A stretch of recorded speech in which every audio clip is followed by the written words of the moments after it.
Hello, my name is Lori Nelson, and I have the honor and the privilege of being the clinic director here at the University of New Mexico Speech and Hearing Science Department. I get to work very closely with the graduate students and helping them in their clinical experience here. And part of the clinical education means that when graduate students come to us, they get to have a total of 5 rotations in our clinic. 2 of them are in our in-house clinic.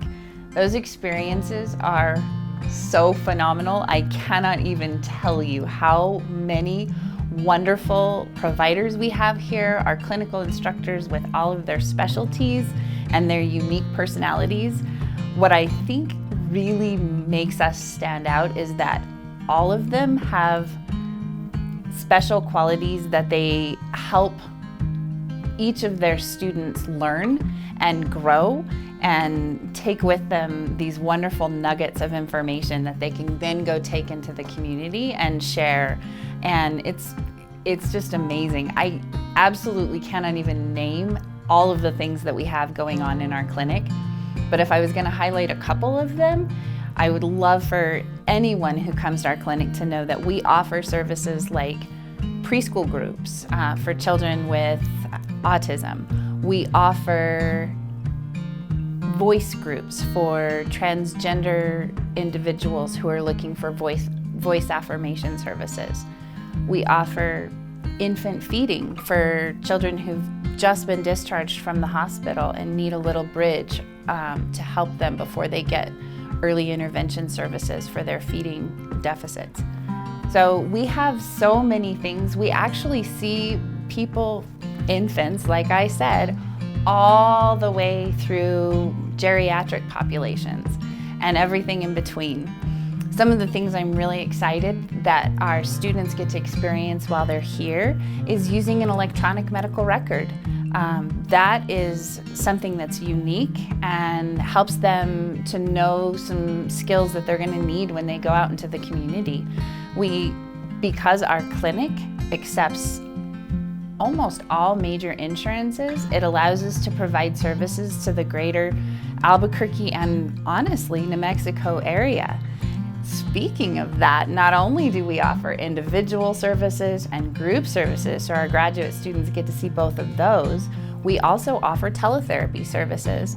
And that's something that every graduate student's going to need to know moving forward into the future.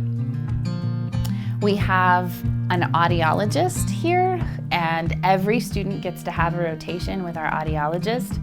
And that makes us really special because it gives us a nice continuity of care, and everybody can understand the full cycle of speech and hearing. And I think that's really wonderful.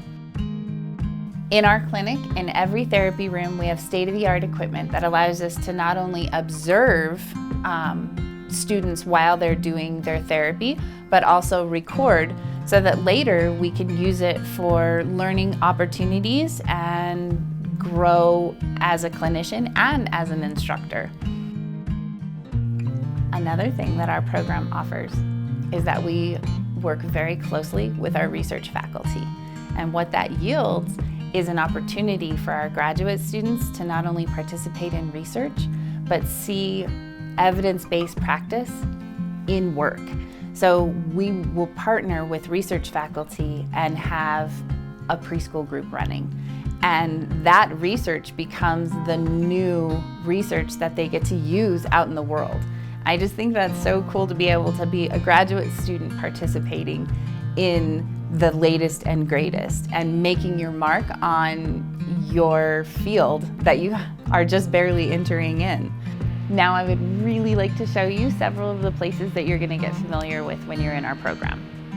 One of the things that you'll get to experience when you work with our audiologist is our Soundproof Booth.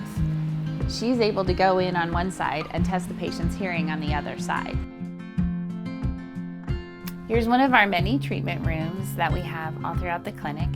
What you'll find in every room is fairly standard. There's going to be a table and chairs so that you can do individual treatment. But we also have in every room some state-of-the-art equipment that allows us to record and observe every session. That way, if a family member or someone who needs to get some observation hours needs to observe a session, Or if we want to record a session so that your clinical instructor and the graduate student can go back and review it for educational purposes, we have the ability to do exactly that. This is a really fun space because the graduate students have their own lounge. They have mailboxes and boxes to keep their therapy materials in, plus a couch or two to hang out in between courses and clients. Here's our resource library. We have therapy materials, testing materials, all sorts of wonderful resources to help our graduate students while they're providing therapy to their clients. The preschool room is a really nice large space where we can have things like a preschool, but we can also have group therapies or therapies where maybe there's extra family members who need to have a little bit more space to work with. Another great space that the clinic has is an outdoor playground. We even have tables where you can take a break or work with a client outside. We have 2 computer pods that allow students to either chart in medical records or observe a session that's going on, or maybe just use a space to type up a note.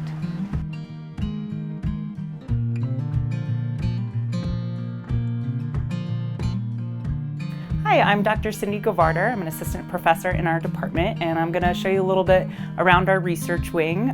We have professors who study a wide variety of areas. So first off, we're in my lab, which is the Autism Lab.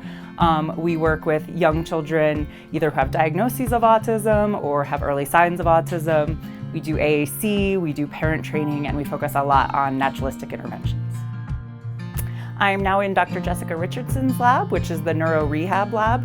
She's got several grants where she's working with adults with aphasia, doing some research with professional fighters, and Dr. Richardson and her lab do a lot of training and focusing on working with the communities.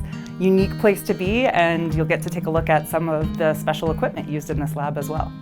We are now in Dr. Kathy Binger's lab, which is the AAC lab. They have some grant-funded projects where they're working with children with Down syndrome and children with speech-sound disorders to introduce them to AAC devices like the one we have here. We're now in Dr. Carlos Irizarry's lab. This is the Bilingual Language Lab. Dr. Irizarry does research with bilingual children, specifically focusing on speech-sound disorders. He also does some work in clinical supervision for our student clinicians as well. We are now in Dr. Phyllis Palmer's lab, which focuses on voice disorders as well as swallowing. She sometimes is collaborating with local hospitals and working directly in medical settings. We are now in Dr. Amy Neal's lab, which is the Speech Acoustics and Intelligibility Lab. She does research with a variety of different populations, ranging from children to adults with Parkinson's disease, and she has an audio booth here where she's able to do high-resolution recordings. We're now in Dr. Rickaranis' lab, which is the stuttering lab. This lab does research with individuals with fluency disorders, ranging from, again, through adults and children, and focusing on a lot of qualitative and personal perspectives.